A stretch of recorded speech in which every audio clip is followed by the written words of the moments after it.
Silvinho dhe kombëtarja jon do të nisin ditën e nesërme zyrtarisht rrugëtimin e tyre në kualifikueset e Kupës së Botës 2026.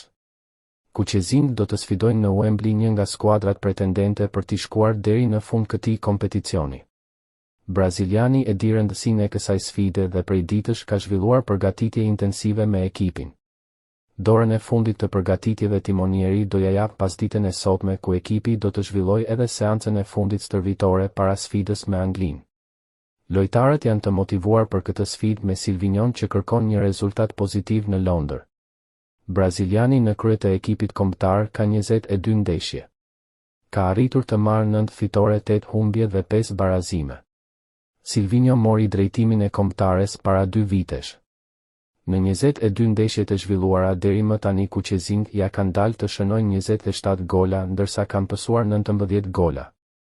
Me brazilianin kemi luajtur në finalet e Euro 2024 ndërsa fatkeqësisht në Nations League nga Liga B kemi rënë në Ligën C.